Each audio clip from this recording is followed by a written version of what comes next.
what's up? Give me a second. I'm finna, you know what I'm saying, download the update real quick. Battlefield. I'm finna start up this live stream on TikTok as well. Hey, alright.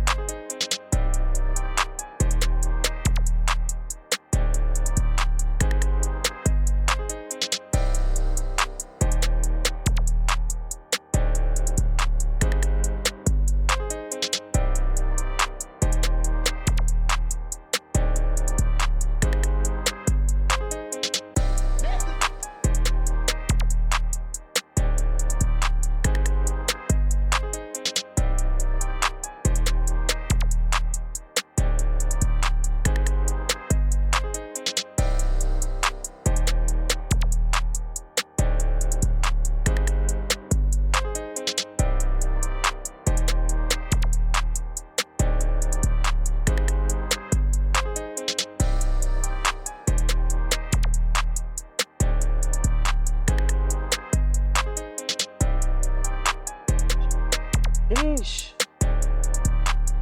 Hey, I found something to watch right away. Hey, y'all give me a second so I can tighten up for this. I wasn't really ready. Battlefield isn't ready. So give me a second though, for real.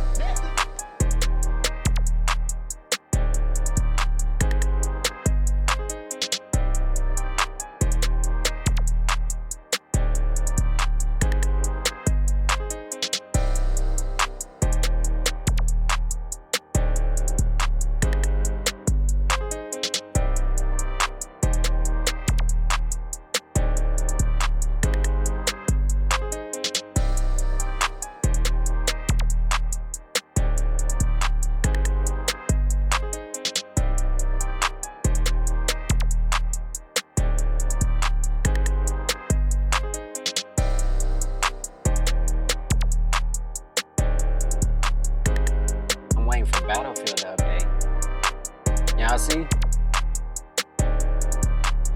Oh, you can't see. Of course, I'm in the way. Hold on. How about this? Yeah, 55% left. Or that's where I'm at.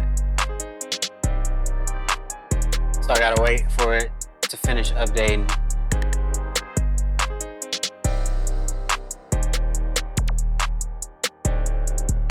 Well, actually, it's already done downloading.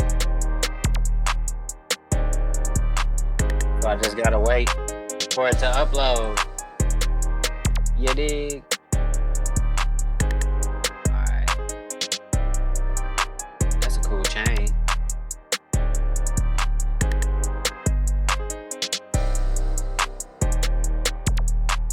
I'm gonna watch this video on YouTube. It's called One Half of a Manifesto.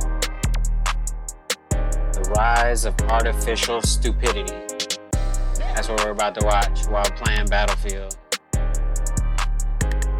But yeah, give me a second on YouTube. We'll be right, you know, with you in a second. Practically already ready, but I just got a few things. Let me post this shit.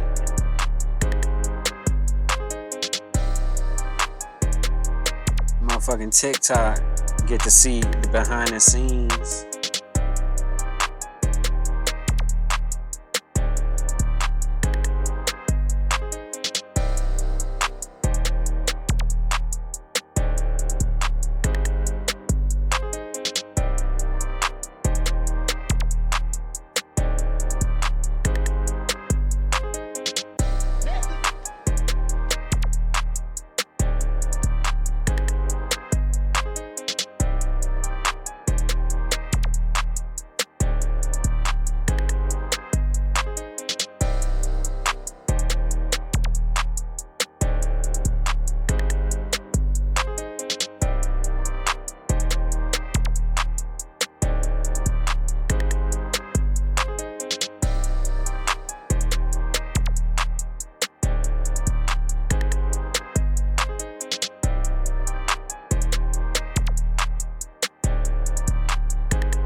Alright.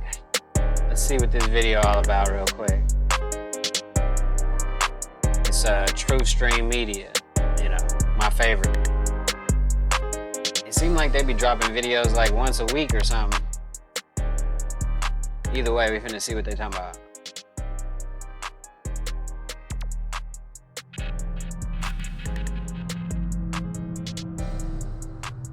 Oh, yeah, I came like across said, one half of a manifesto.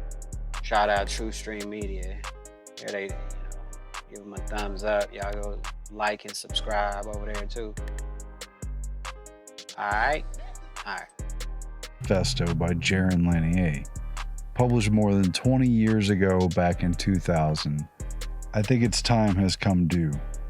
Lanier is one of the progenitors of this mega project, this Silicon Manhattan project, if you will, to transform our civilization into one that is steered completely by technology.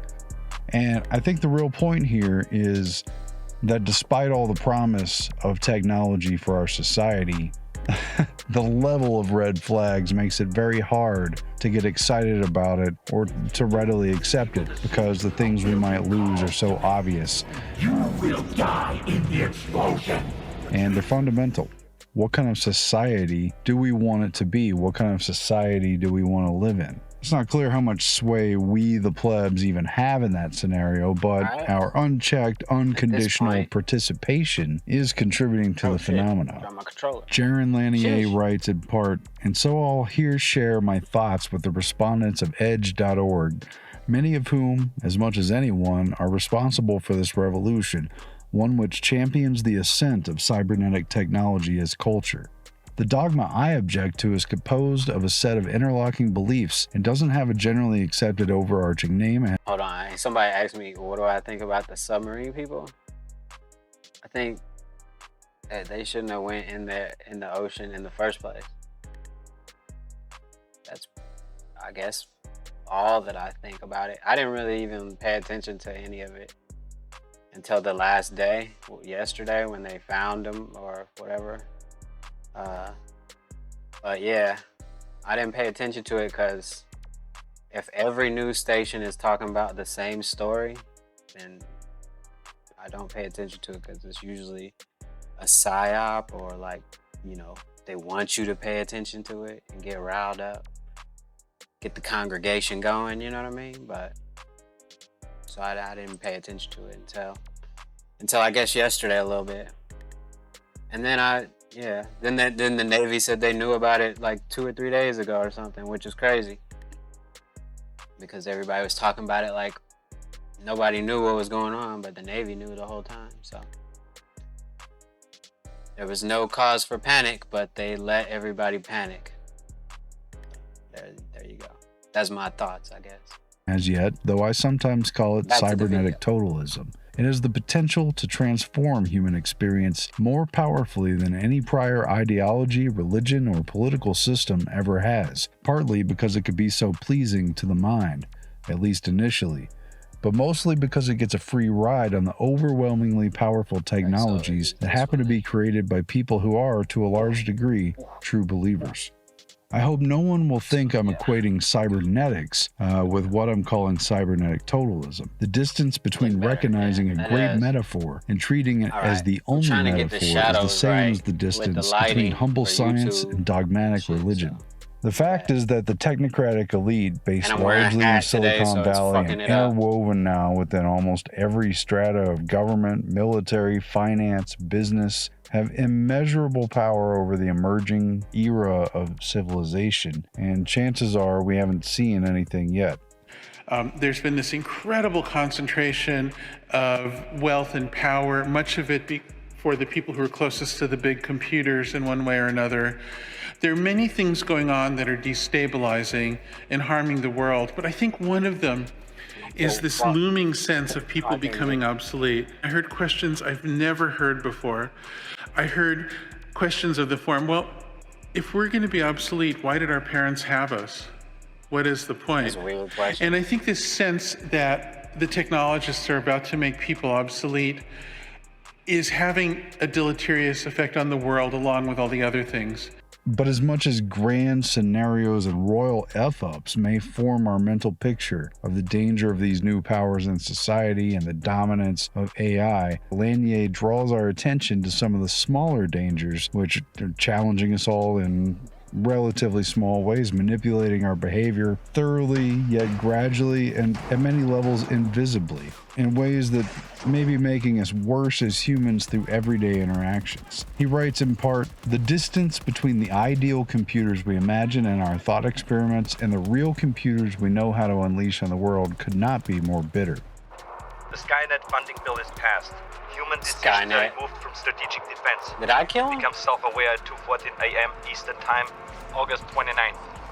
In a panic, they try to pull the plug.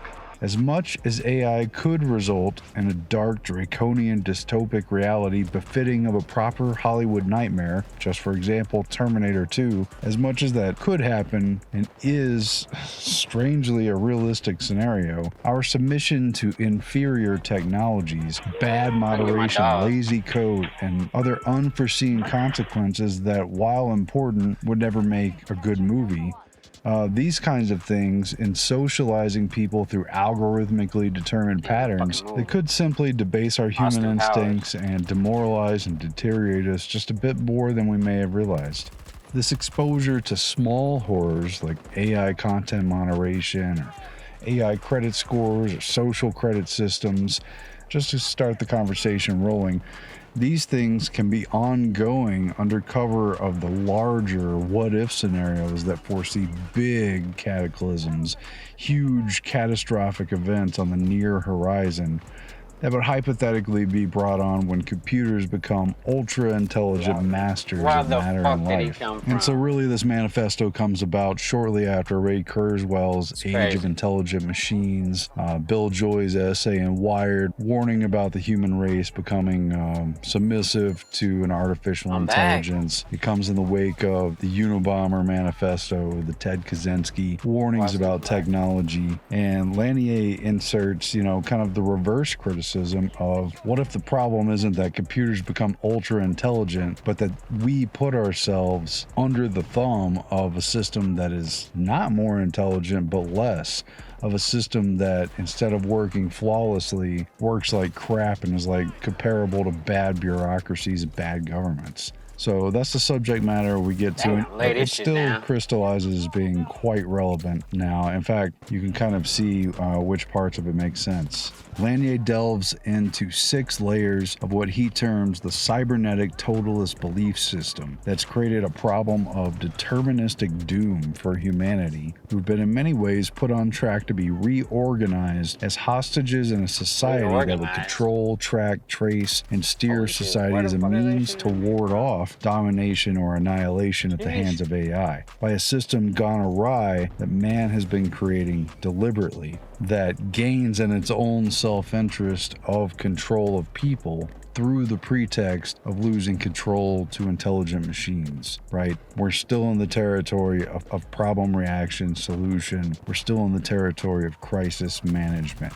The progressive stages of this list, the beliefs that they comprise, as they compound, gradually take away more and more agency from individuals, both theoretically and where it's put into practice, minimizing the significance of the human species, reducing people to mere machinery as part of a vast biological and informational complex of which the population are to become increasingly passive participants. And things are already very centralized, huge governmental blocks, global systems, integrated, standardized technology, displacement of human labor by automation.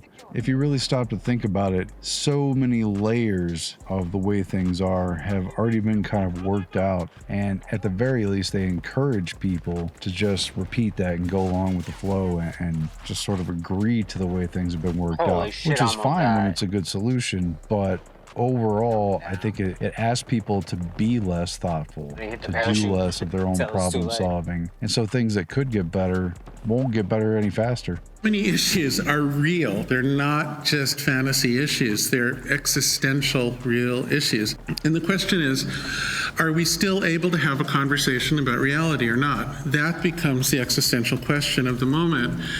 And so far, the way we've been running things has been pulling us away from reality.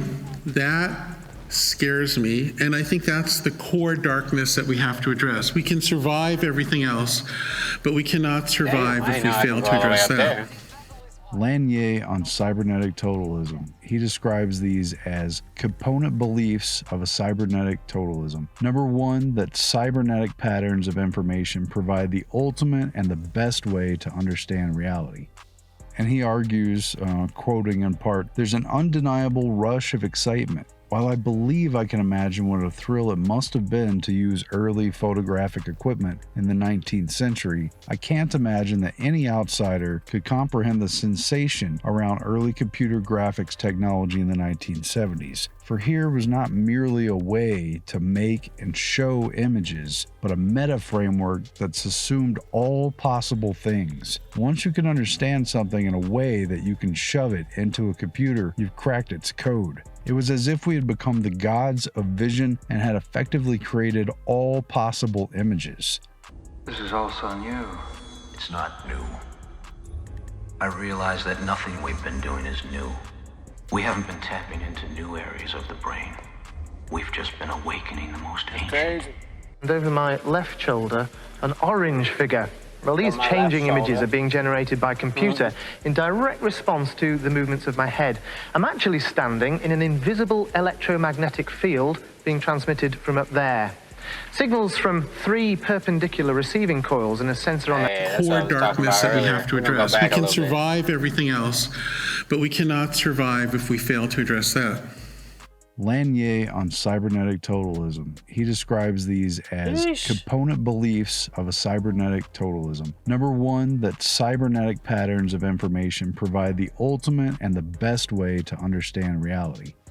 And he argues, quoting in part, "There's an undeniable rush of excitement. While I believe I can imagine what a thrill it must have been to use early photographic equipment in the 19th century, I can't imagine that any outsider could comprehend the sensation around early computer graphics technology in the 1970s. For here was not..." It's 8 minutes. Sheesh.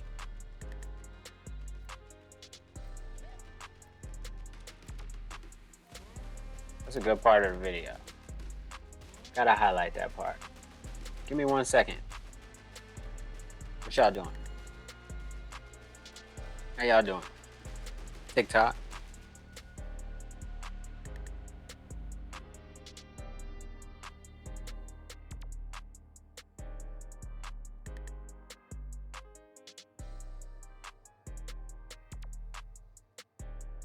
Alright, I'm back.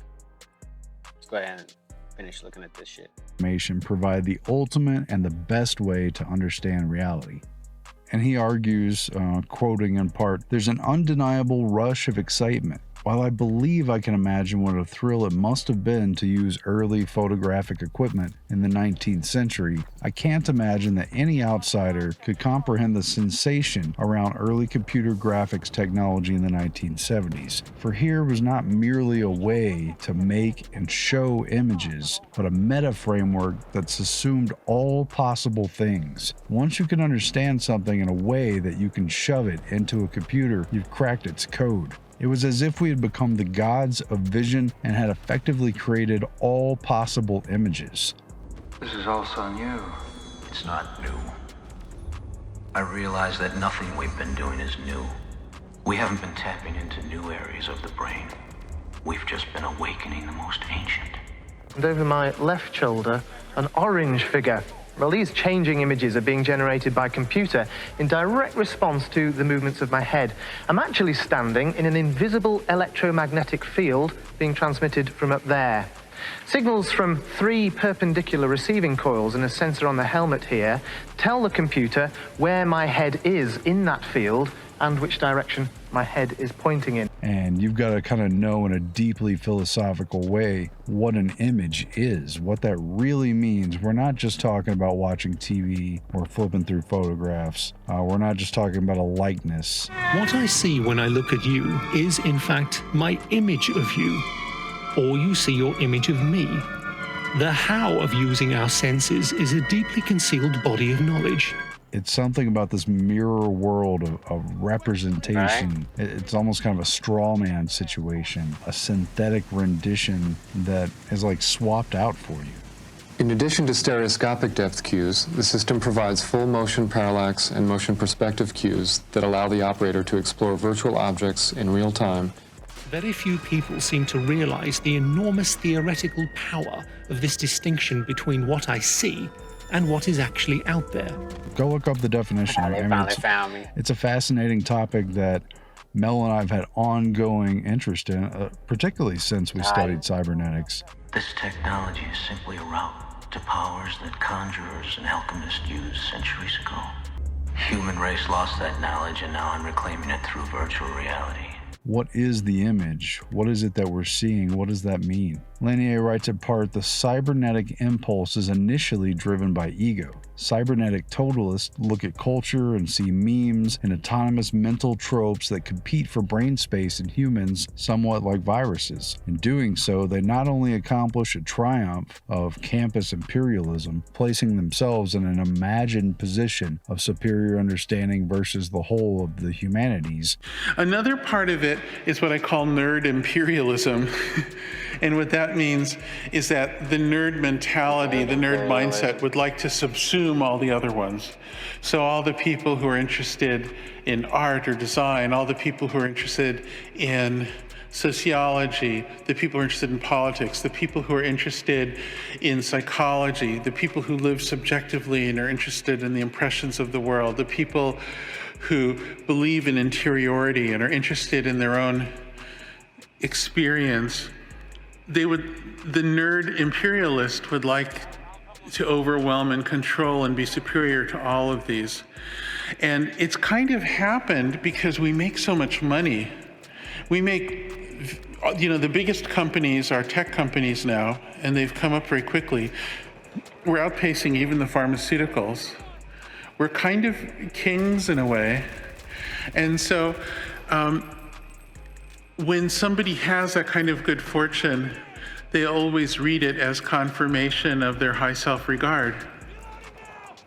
And so naturally we think, yes, this whole business of replacing people with something we invent, of course it makes sense. But they also avoid having to pay much attention to the particulars of culture in a given time and place. Once you've subsumed something into its cybernetic reduction. So once you agree that studying the pattern of information is the best and ultimate way to understand it, everything else that doesn't change that basic formula becomes less important. Isn't that what he's saying? These cybernetic totalists don't just start with the cybernetic pattern of information, and in of itself, that is not the problem. It's definitely a useful tool for thinking about things, for modeling society, for studying the way things work. But part of the problem is assuming at all that this is something that has been solved. On top of the cybernetic patterns, Lanier names number 2, that people are no more than cybernetic patterns. Number 3, that subjective experiences either don't exist or is unimportant because it is in some sort of ambient or peripheral effect, and that's part of reducing us all to cybernetic functionality. No. You're trying to get inside my head, Job. You realize, Dr. Angelo, that my intelligence has surpassed yours. And I can't allow your fear of what you don't understand to get in the way of this work. And you begin to sense how all of this compounds upon itself. When one viewpoint or belief is contingent on the next, it shuts out other modes of thought, and it leads to this tunnel vision thing.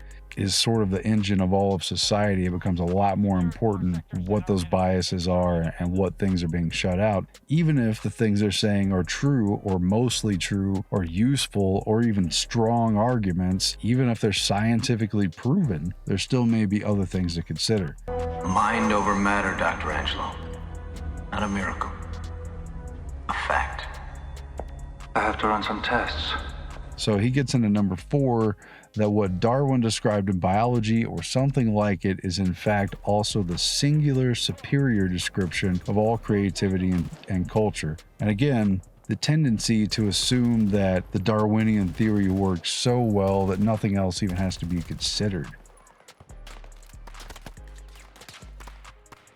Building upon Crazy. that, number 5, the Damn, it's a little qualitative as different. well as quantitative aspects of information systems will be accelerated by Right. Moore's law. And sometimes better is worth more than greater quantities of lesser. I mean, we know this generally. Being able to consume all of the data and information produced by a society is not the same as really understanding what people are saying. Generally, collectively, individually, it's not the same as being able to understand nuance. Even if you're seeing very important patterns, I think you have to get the qualitative right in order for the quantitative to even fully matter, especially if you're talking about an ultimate system, Damn, I should have which stayed in the appears truck. to be what they're trying to have go on. You're moving too fast. Even with all these new abilities, there are dangers.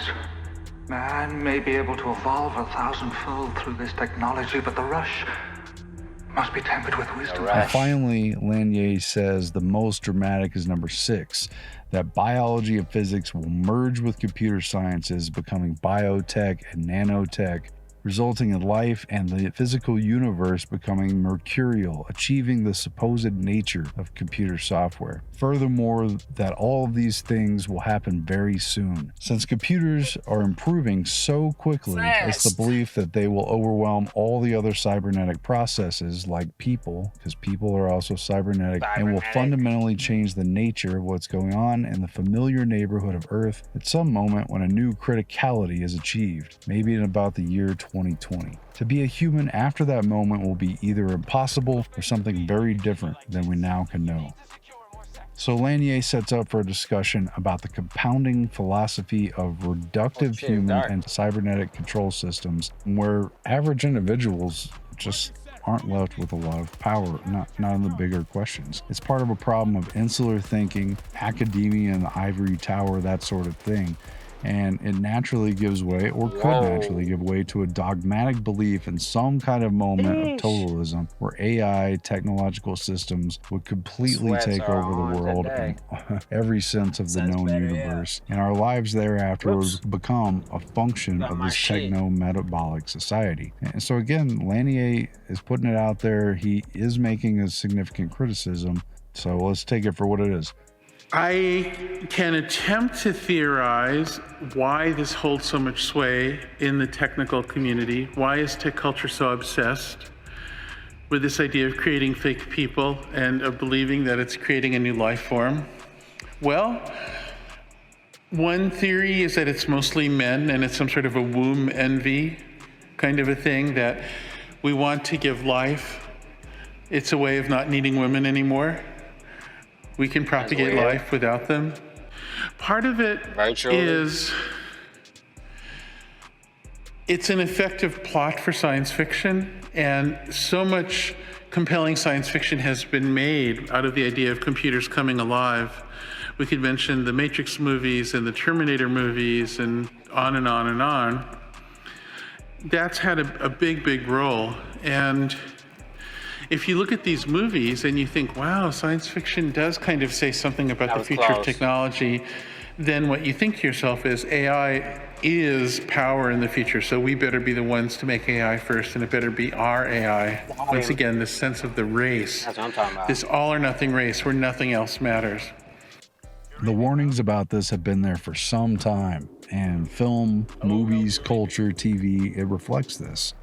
HAL 9000 takes over the ship. Skynet will wipe out John Connor's human resistance movement. Yeah. Johnny Depp's Transcendence warns against the hive mind pawns that humans could quickly become. And the horror that is resurrecting a real human personality brought back to life and impersonated by an AI system. And so many other examples, on and on.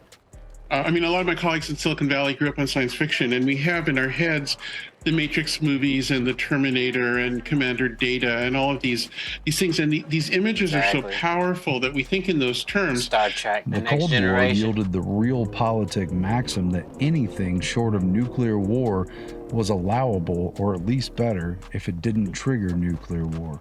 And thus, Proxy wars and regime change flourished the world over, and a wave of conflict that saw dictators and autocrats remain rather than be removed from power. This type of containment at the local level becomes typical of Cold War attitudes that enabled large-scale collectivist societies to be sustained under the conditions that led to World War II in the first place. The West and East both become blocks of this larger government of shadow control, and the technology defines the relationship of these governments to its people.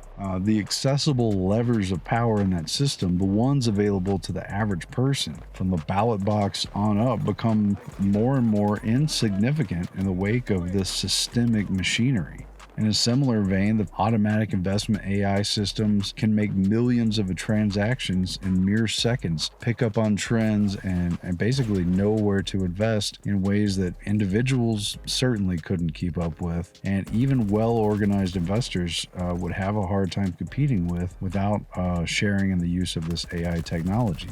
Predictive modeling itself puts society on the track of being easily manipulated by AI and other computational systems. And the black box steers and controls society to a degree never before known in history. Policy words censor, distribute, promote, or bury content according to its weight and value under information policies. It's much more the Leviathan now than it ever was in Thomas Hobbes' time. Within the tech community, you'll often hear, and by the tech community, I mean the very most powerful, wealthy, and influential individuals, my friends, in many cases, you'll often hear an argument like, well, it's fine for you to worry about global warming. It's fine for you to worry about whether there'll be enough fresh water when we hit peak population later in the century. It's fine for you to worry about the danger of emerging new infectious diseases as populations travel around the world.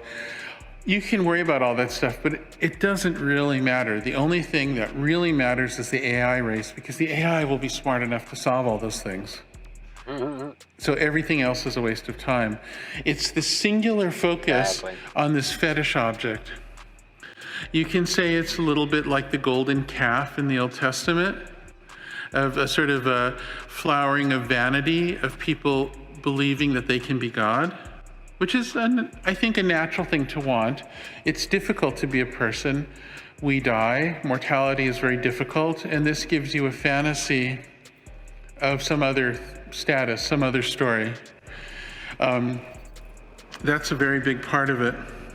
Circling back around to the second and sixth beliefs, respectively, that are broken down in Lanier's Half Manifesto, the beliefs that people are, on the one hand, no more than cybernetic patterns, and the belief, on the other hand, in a coming cybernetic cataclysm, these things are worth goalposting. Let's talk about the distance between them and what it means.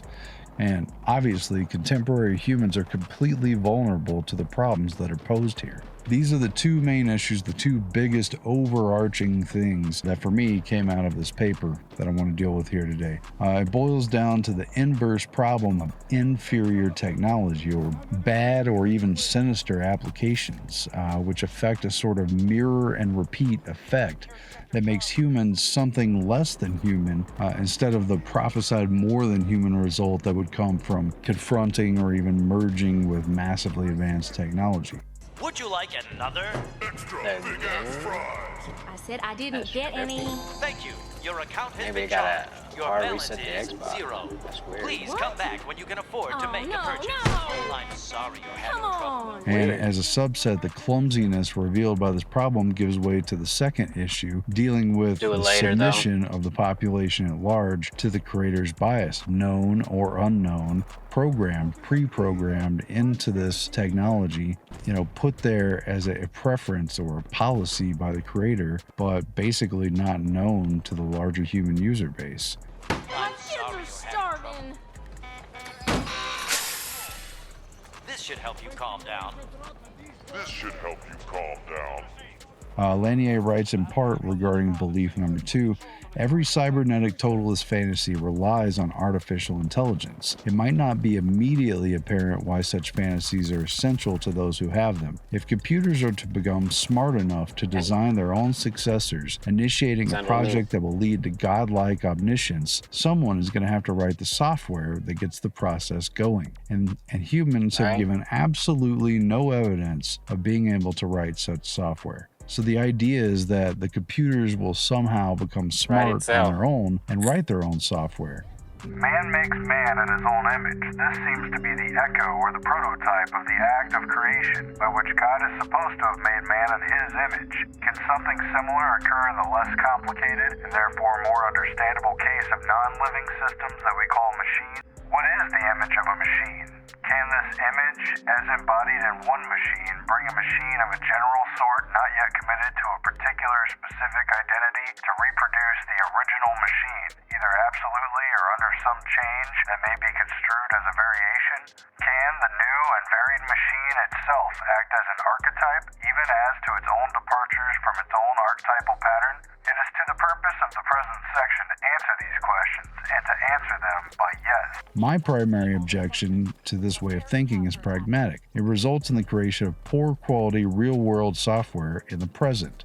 You see, because things are going to be so great one day, it doesn't matter what it's like today.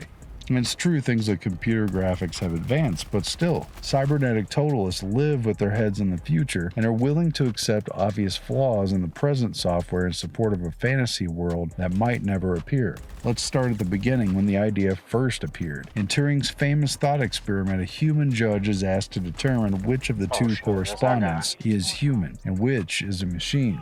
If the judge can't tell, Turing asserts that the computer should be treated as having essentially achieved the moral and intellectual status of personhood. Turing's mistake was that he assumed that... Can this image, as embodied in one machine, bring a machine of a general sort not yet committed to a particular specific identity to reproduce the original machine, either absolutely or under some change that may be construed as a variation? Can the new and varied machine itself act as an archetype, even as to its own departures from its own archetypal pattern? It is to the purpose of the present section to answer these questions, and to answer them by yes. My primary objection to this way of thinking is pragmatic. It results in the creation of poor quality real-world software in the present.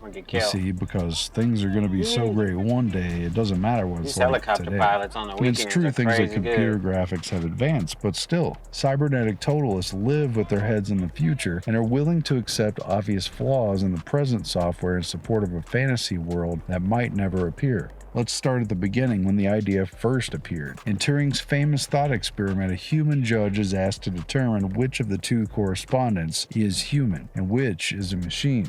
If the judge can't tell, Turing asserts that the computer should be treated as having essentially achieved the moral and intellectual status of personhood. Turing's mistake was that he assumed that the only explanation for a successful computer entrant would be that the computer has become elevated in some way by becoming smarter, more human.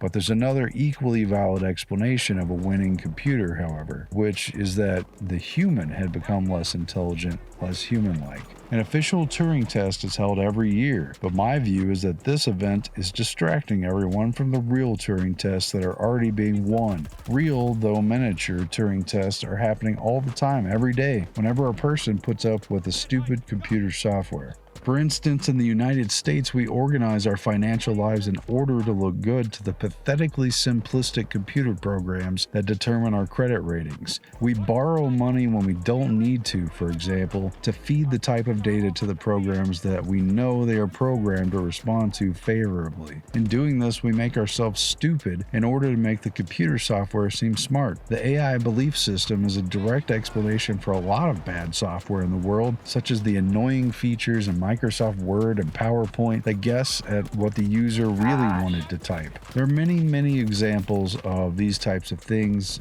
spin-offs and counterparts. Putting a complete list together here would be a real chore, but hopefully you get the idea.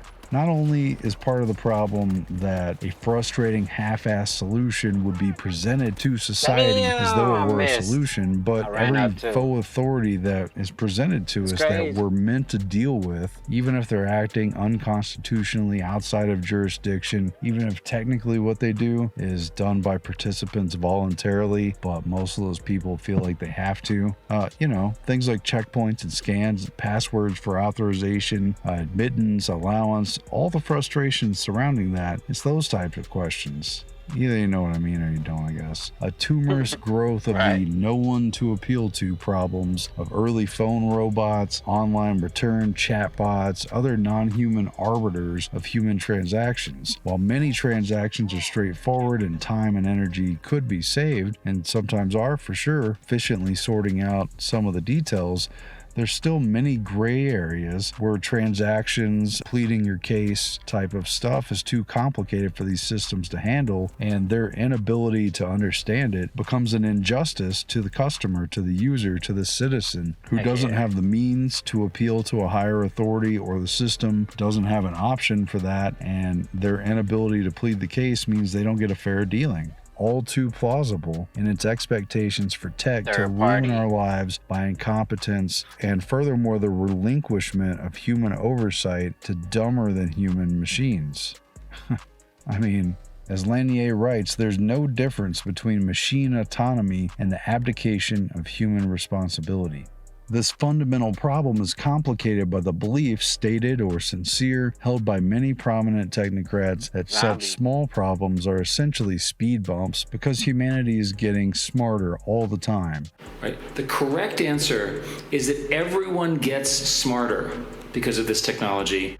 Now, the present-day electronic brains are complete morons, but this will not be true in another generation. They will start to think, and eventually they will completely outthink their makers. Always getting smarter. AI systems are also always getting smarter, always better, always more efficient, and grander solutions are coming, while ordinary people must deal with suffering whatever problems arise in the meantime. Cybernetic totalism is thus the subjugation of human society as a whole to these forces on the belief that the emerging evolution of the system will be lifting and positive for society, at least until it isn't. And the hypnotic magnetism of this existential crisis mixed with cataclysm is that we must hurl towards the light of this dilemma at breakneck speeds, no time to stop and think, no time to test for safety, pass and go, collecting $200 and seizing up the whole board game, all the game, all its pieces and assets, in an all or nothing race to collectivize as humans and then collectivize with the existing and emerging technology in one continuous process that again just stamps over individuals in many ways that are going to matter and already do. What's in this box? What's in this box? What's in this box? And in one sense, this is taking place in the quest to meet or stave off the disaster of runaway AI. And one of the examples that comes to mind is, Gil Scott-Heron saying about Whitey on the moon, because poverty was endemic in his community and in this country generally. And yet all this money, all this technology, all this progress, all the best minds, all the thinkers are trying to get a couple of people into space, get us to the moon. Today they say we're going to Mars, and some amazing new technologies would allow that to happen, great sums of money and all that, but what kind of culture are we exporting to another realm, to another planet? We haven't solved poverty. We haven't solved the dilemma of social interaction. Who are we to export ourselves when we haven't even figured out the basics? We could throw all the money in the world at a new technology, but we can't figure out how to live right. That's a qualitative over quantitative problem. Thus, the second main issue is a complication of these first parts, dealing with the scripted grand final belief, number 6, that of a driving belief that indoctrinates the elite steersman of society and thus keeps out dissent, silences naysayers, throws caution to the wind in a believer believes his own BS scenario that intensifies all the rest of the problem. Putting risks aside to meet the cataclysmic problems and racing ahead could mean absorbing a lot of risk in a society that wouldn't have been otherwise tolerated. Shocks justified and all compounding into a pre-scripted destination, a self-fulfilling prophecy that would cybernetically create the runaway train to meet the needs of a society that had prepared for just such an off-the-rails cataclysmic scenario, right? Give us the problem we've been imagining. It's worse than a qualitative over quantitative problem if you bring the problem into being. Here Lanier writes on belief number 6, the coming cybernetic cataclysm. When a thoughtful person marvels at Moore's law, there might be awe and there might be terror. One version of the terror was expressed recently by Bill Joy in a cover story for Wired magazine. Bill accepts the pronouncements of Ray Kurzweil and others who believes that Moore's law will lead to autonomous machines perhaps by the year 2020. That is when computers will become, according to some estimates, about as powerful as human brains. Not that anyone knows enough really to measure brains against computers yet, but for the sake of argument, let's suppose that the comparison is meaningful. According to this scenario of terror, computers won't be stuck in boxes. They'll be like robots connected together on the net, and they'll have quite a bag of tricks. They'll be able to perform nano manufacturing for one thing. They'll quickly learn to reproduce and improve themselves, and one fine day without warning, the new super machines will brush humanity aside as casually as humans clear a forest for a new development. Or perhaps the machines will keep humans around to suffer the sort of indignity portrayed in the movie The Matrix. Even if the machines would otherwise choose to preserve their human progenitors, evil humans will be able to manipulate the machines to do vast harm to the rest of us. This is a different scenario that Bill also explores. Biotechnology will have advanced to the point that computer programs will be able to manipulate DNA as if it were JavaScript. If computers can calculate the effects of drugs, genetic modifications, and other biological trickery, and if the tools to realize such tricks are cheap, then all it takes is one madman to say, create an epidemic targeted at a single race. Biotechnology without a strong, cheap information technology component would not be sufficiently potent to bring about this scenario. Cyberneticians like Donald McKay have warned about the potential for predictive models to drive outcomes even when undesirable. This scenario, which portends scripting our own doom, is often not recognized as the distraction of the seemingly inevitable yet larger-than-life cataclysm keeps impending doom waiting in the wings on our minds indefinitely. A form of tunnel vision within the industry clouds judgment, enables supervillains, and endangers all of us to the stupidity manifest in the machine with no feedback power in the hands of the ordinary. Nothing meaningful anyway. Yeah, there might be room for grumblings or some customer service, but not an actual ability to change the higher policies. And Jared Lanier has been inside this revolution, apparently taken aback on a regular basis by the warning signs going ignored all around him with the people he knows, some of them his colleagues, others in the industry.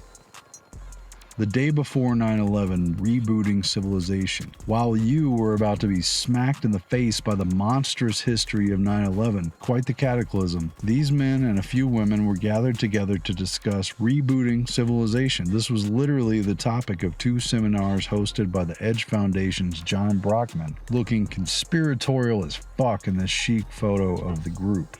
The meeting, neither the first nor the last of its kind, is more of a touchstone in terms of chronicling the esoteric rise of technology into a governing system for a highly literate, politically radicalized, and modernized population organized around major city centers forged out of public and private arrangements.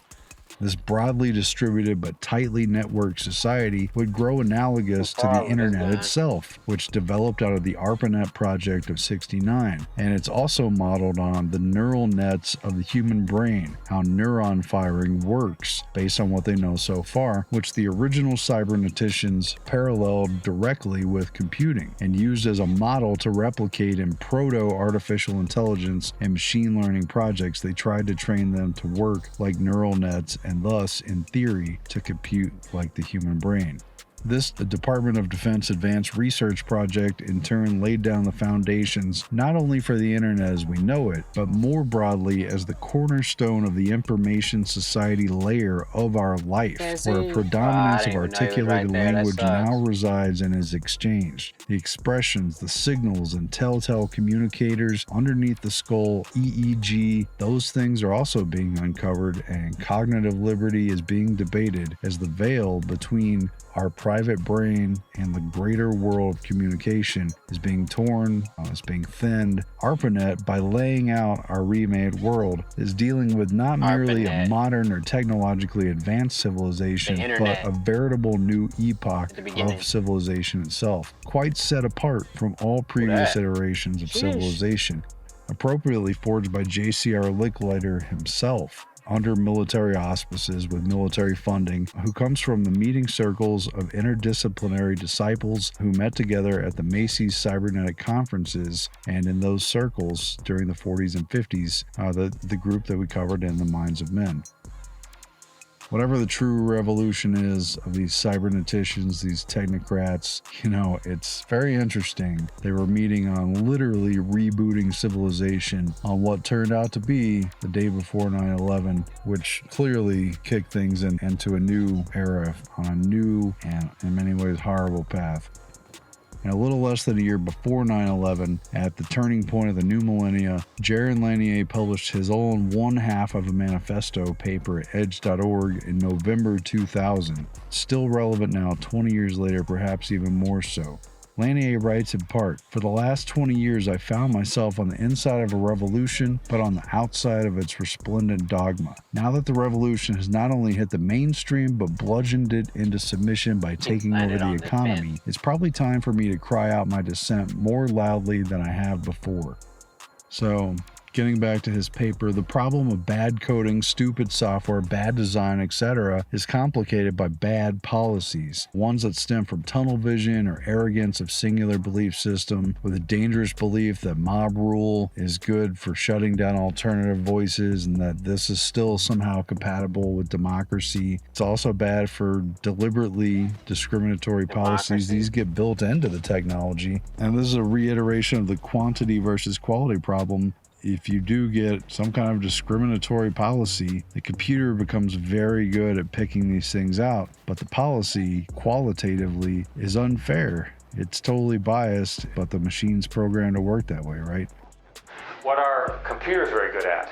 Infinite memory, very good needle in the haystack problems, and an awful lot of data analysis. So Lanier's criticized a lot of things, social media and mob rule, and he wrote in 2006 on digital Maoism, the hazards of the new online collectivism. He writes in part that is nothing less than a resurgence of the idea that the collective is all wise and that it's desirable to have influence concentrated in a bottleneck that can channel the collective with the most verity and force. This is different from representative democracy or meritocracy. This idea has dreadful consequences when thrust upon us from the extreme right or the extreme left in various historical periods. The fact that it's now being reintroduced today by prominent technologists and futurists, people who in many cases I know and like, doesn't make it any less dangerous.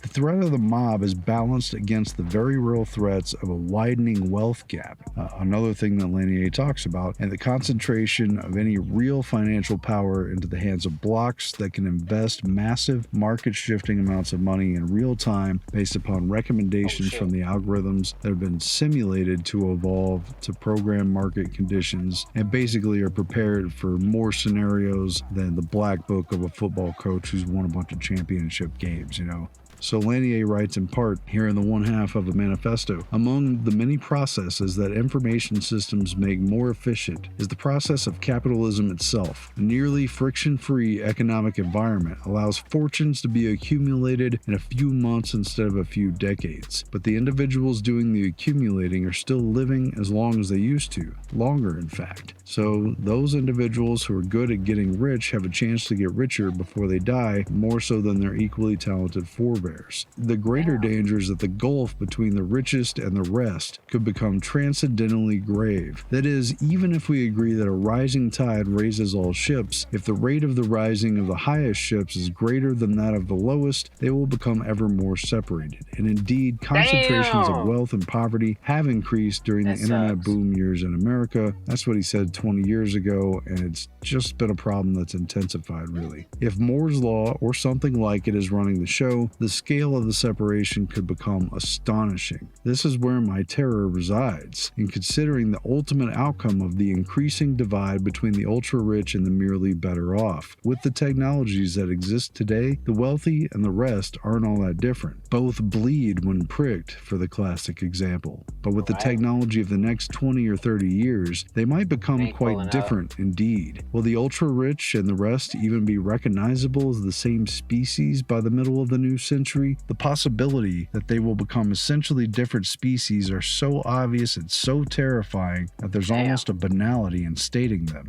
Let's explore just one possibility for the sake of argument. One day, the richest among us could turn nearly immortal, becoming virtual gods to the rest of us, in the sense that biotechnology helps to manage the processes of biology in ever greater detail, leading at some far horizon to perfect control. In other words, bad software will make biological hacks like near immortality expensive instead of cheap in the future. Even if everything else gets cheaper, the information technology side of the effort will get more expensive.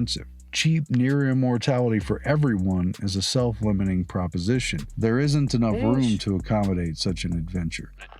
I've got the gun in my hand here. I hate to do this to you right now, but you're gone, John. You're history. Also, roughly speaking, if immortality was to become cheap, so would the horrific biological weapons of Bill's scenario. On the other hand, expensive near immortality is something the world could absorb, at least for a good long while, because there would be fewer people involved. Maybe they could even keep the effort quiet. So here's the irony. The very features of computers which drive us crazy today and keep so many of us gainfully employed are the best insurance our species has for long-term survival as we explore the far reaches of technological possibility. On the other hand, the same annoying qualities are what could make the 21st century into a madhouse scripted by the fantasies and desperate aspirations of the super rich. And I'm not sure I really agree with the gist of that it would be better if just a few people pursued immortality. To me, I mean, we made a video on this. It's really just the real wealth gap that some people can afford to fix all of their problems and live a very long time, almost forever, while everyone else becomes trash. They can't even afford healthcare, and the healthcare they get does not meaningfully address some of the more important problems. He's knocking right on the door of eugenics, and the idea that there could be a secret project for the immortality of an elite, that could be going on and even kept quiet, well, that manifest, that actually came to pass.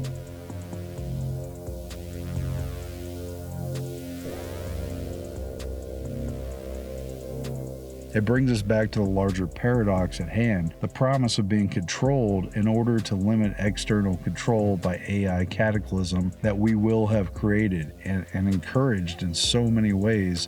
And Lanier points out things related to this, the future birth of a more than human species is usually said to be related to computers. It's certainly the picture they're painting. He later writes with some irony that just as a newborn race of super intelligent robots are about to consume all of humanity, our dear old species will likely be saved by a Windows crash. It's going to say, hey, I see you put in a new device, and it's going to load in the appropriate drivers. You'll notice that this scanner built... Whoa.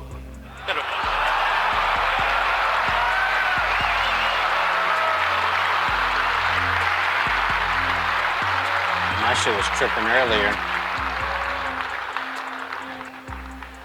Moving right along. That must be why we're not shipping Windows 98. Absolutely. So he's actually arguing that the smaller problems are both a problem and potentially are saviors from the greater AI cataclysm. That maybe this stuff is not actually up to snuff, and the picture of this all-powerful, all-knowing, godlike AI system may just be a myth, a fantasy, There's so much more to the blew up a recipe little bit, that though. could see us dwarfed by a pseudo-species capable of dominating everything we do. It's one which could exterminate humanity, it could blur it out of existence, dominate it, or it could render us to be mere pets or matrix batteries, but it will at least manipulate the behavior of humanity as a whole. It's aiming to and functioning as Matrix bringing batteries. it under technocratic control by means of the very perceived looming threat of AI dominance that is projected, right? The very problem posed by a super intelligent, super powerful AI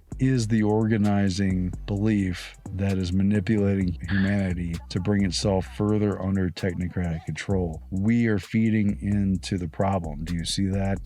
Right. The correct answer is that everyone gets smarter because of this technology. So all you're looking at with these AI programs is what other people have done. It's just us. It's just a new kind of social cooperation. But I know the science fiction idea is so appealing and so strong that people just want to go there because it fulfills their fantasies from when they were kids. That's all it is. Well, they're nightmares.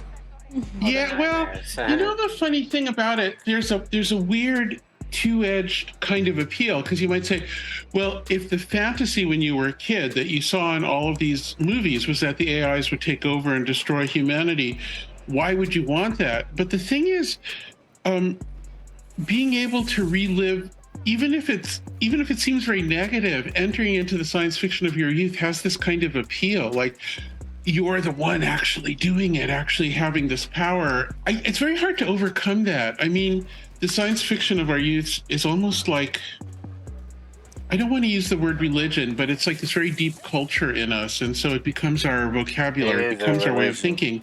Science. In conclusion, whatever is true about technology, it's absolutely changed and fundamentally altered the society we live in and the times into which we've been born. For good or for ill, as they say, it's been the trend and it's not going anywhere. Back in 2000, Lanier wrote, quoting in part, "There's a real chance that evolutionary psychology, artificial intelligence, Moore's law fetishizing, and the rest of the package will catch on in a big way, as big as Freud or Marx did in their times, or bigger, since these ideas might end up essentially built into the software that runs our society and thus our lives. If that happens, the ideology of cybernetic total intellectuals will be amplified from novelty into a force that could cause suffering for millions of people." That a mind plucked from reality through shutting off the senses could be easily softened, remolded, or even shattered.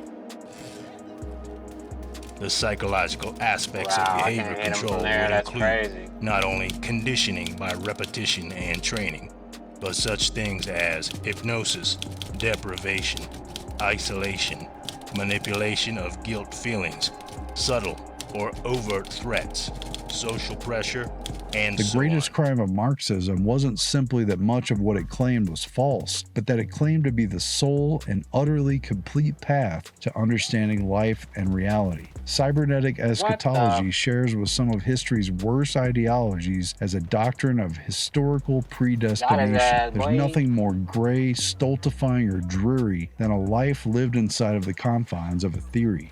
Let us hope that cybernetic totalists learn humility before their day in the sun arrives. End quote. There's like the artificial intelligence religion makes engineers just loathe giving people control, because they want everybody to buy in to this AI religion. They want people to say, yes, the machine is choosing for me. I trust the machine is becoming alive. They want that so much that they'll make the world, they'll destroy the world to get that feeling. I mean, that's a big pill that Jaron is having to swallow here. But he's right. The madness of believing your own bullshit, of modeling it for society and getting us all to feed into our own predestined cataclysm is insane, and yet it's so intoxicating that it's difficult to stop or step out of. And so it's difficult to know for sure how things will turn out and how humanity will be reshaped and remolded. But the early results in this process of change are deeply concerning. Again, a lot of red flags.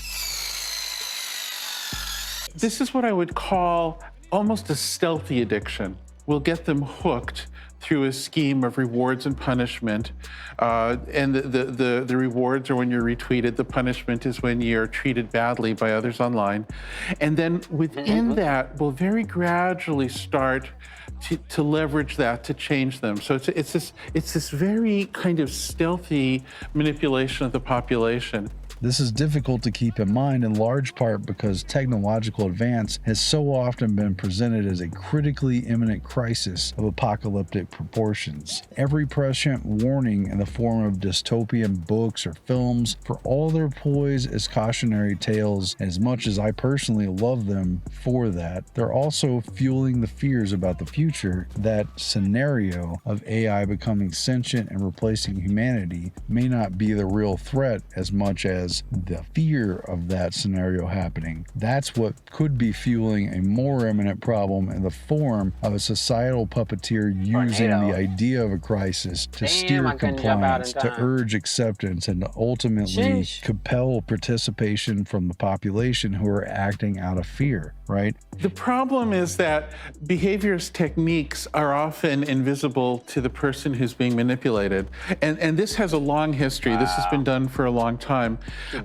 It used to be that the only way to be subjected to continuous observation and modification was to either be in an experiment, or you could join a cult, or you could be in an abusive relationship.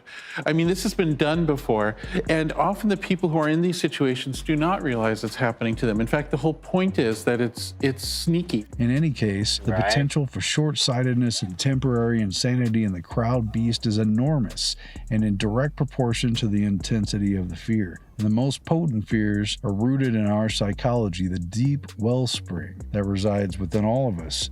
As a willing participant in this technological revolution, Jaron Lanier has been significant. As an early whiz kid who soon rode the cutting edge of virtual reality, as a chief scientist in the late 90s for the National Tele-Immersion Initiative, as a leading proponent of virtual meeting rooms, etc., and as a lead researcher in Octopus at Microsoft's research division, and on and on. He's got all kinds of credits. As a critic of this technology, his voice is significant, therefore, as it indicates that there is and actually exists any sort of brakes to go along with the endless gas pedal within the Silicon Manhattan Project. For all the secrecy and all the cheerleading that goes on with it, I mean, it's at least nice to know that somebody who is at all within that is critical, is dissenting against what they're saying, and is saying that they do at least have some kind of problem going on here. Stopping at the occasional red light or red flag might be a good idea, and some balance to the technological hyperbole about the very sort of cybernetic totalism that Lanier describes is absolutely essential. We have to get our minds around this problem that's part of the problem.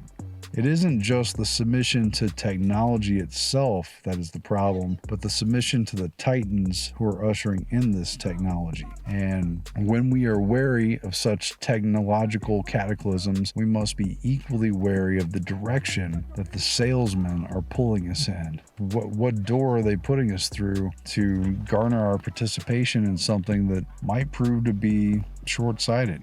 In keeping with the theme of Lanier's one half of a manifesto, we'll leave all the positive benefits of this techno upgrade package to speak for itself. There are positives, but there's a lot of red flags too, because some of the downsides touched upon here in his paper and generally in a lot of the things that we talk about, these things should be cause for serious concern if they're not outright deal breakers.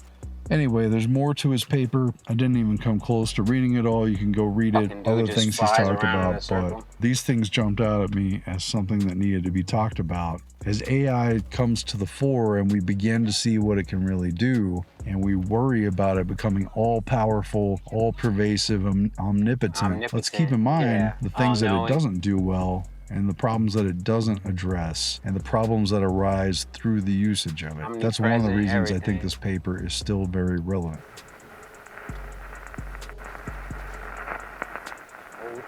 My dog got one. But even if the future does belong to the robots, our bodies and our brains still have immense untapped potentialities.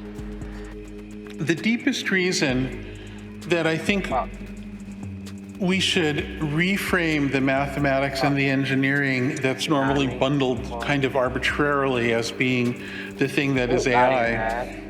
The reason I think we should reframe that instead as simply technology that people use instead of a life form is a spiritual reason. Holy shit.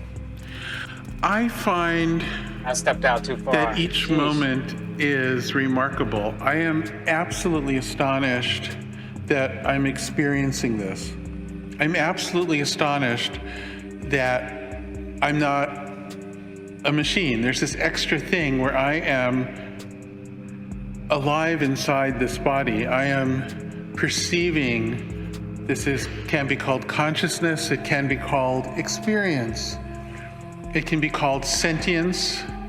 Whatever you call it, the AI people will say, oh no, that's something we can do with the program. They'll subsume it. So no vocabulary is adequate to describe it, which is maybe appropriate. But this amazing sense that there's something manifestly supernatural in every moment of ordinary life. This thing to me is sacred and absolutely remarkable. It makes me a better scientist. It makes me a better technologist because it reminds me that I don't understand everything. It reminds me that I live only on a little speck of understanding in a sea of mystery. It reminds me of how precious and mysterious other people are, even though I can only go by faith that they are also experiencing. It reminds me Where did I just get shot from? That's crazy. How life is magical, how much gratitude I have to be here. And the loss of that to this AI fantasy of power and greed and ideological empiricism is such a horrible idea. It's such a loss.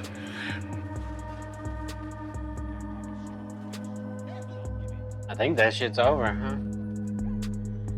Yeah, that's crazy. Good documentary as usual. Appreciate it. Truth Stream, I'm dead, so Truth Stream Media, yeah, shout out to them. And yeah, man, appreciate y'all stopping by, and I'm gonna holler at y'all motherfuckers another time, cause I ain't killing shit right now, so I'm gonna make a beat or something, but I'll holler, man. Appreciate it.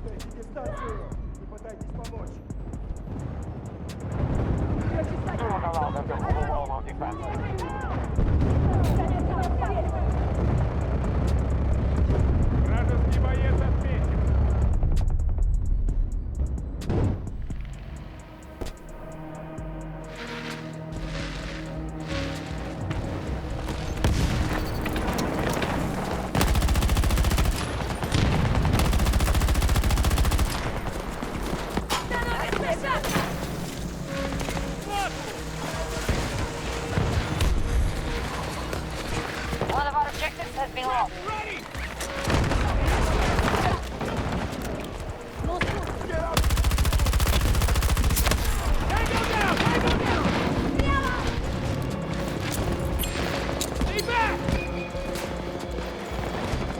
Their attack must be stopped now, or all will be lost. Hostiles have secured an objective.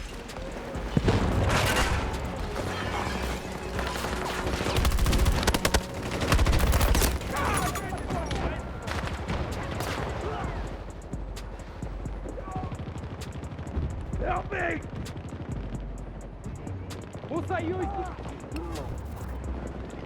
Не надо пытаться помочь мне!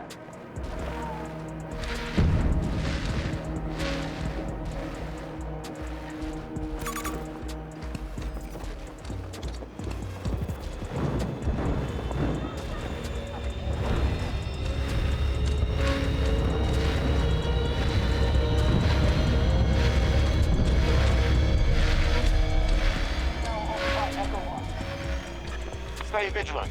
We cannot allow them to take this sector.